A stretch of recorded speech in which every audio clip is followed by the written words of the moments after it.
Britain doesn't have an opposition anymore, people. It has managers, it has theatre, it has people paid to argue but never to actually win. And that is why nothing ever changes. If you're done with scripted conversations, step into the unfiltered nation. Take a seat, switch on, feel the elevation. Real talk, real grit, no fabrication. You crossed the line, there's no more waiting. Welcome to the unfiltered nation. Let's be honest about how this started. The Conservatives, they locked you down. They shut your business. They told you when you could leave your house and who you could actually see. And that wasn't an emergency response. That was a test. It was a test to see how much control people would tolerate. And when the public finally snapped, when people voted them out, Labour didn't roll it back. No.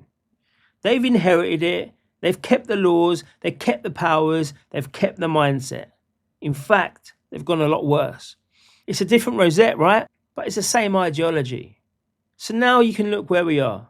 People are being arrested for social media posts. People are being questioned for having an opinion. People are punished for saying what everyone can see. Meanwhile, there is Islamist intimidation marches through our cities unchecked. The police stand back and the politicians look away.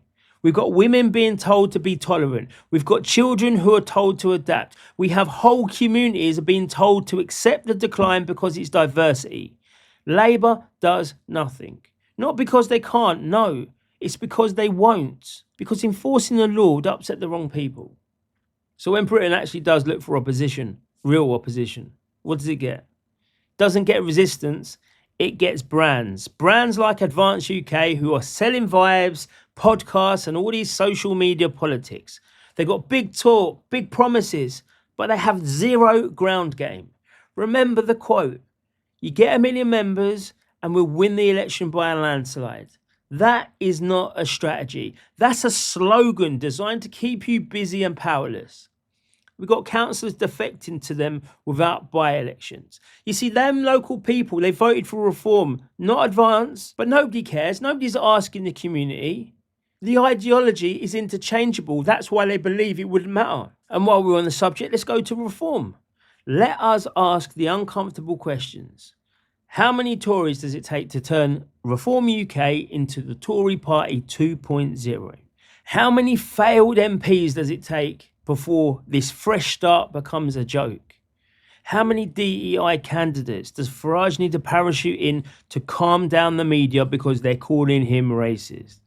This isn't power, it's appeasement. They're a soft, liberal rebrand designed to make you look dangerous while reassuring the same institutions that nothing fundamental ever will change. In my opinion, that is not opposition, that is just a pressure valve. And that is why they're on the media. That is why Labour like to talk about them.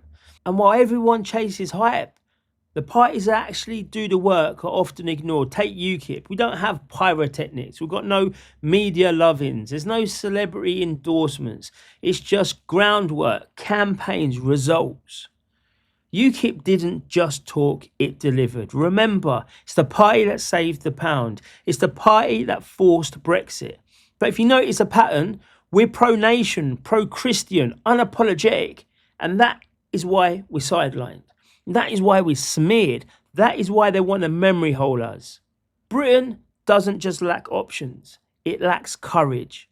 People these days vote on social media clips, on personalities, on the noise people can make, not on track records, not on outcomes, not on people who actually scare the system. So if you keep choosing theatre, you will keep getting this managed decline. Britain doesn't need another party, it has UKIP. But what it does need, it needs the people to regain their power and vote for the people that the establishment will never want in power. That is where we win. Thank you everybody for watching. If you got it this far, as usual, please share it, please like it, and I want to hear your thoughts. Does Britain need another political party, or do we just need to get our spine and vote for the party that we can see consistently has been for the country? I'll see you again soon, people.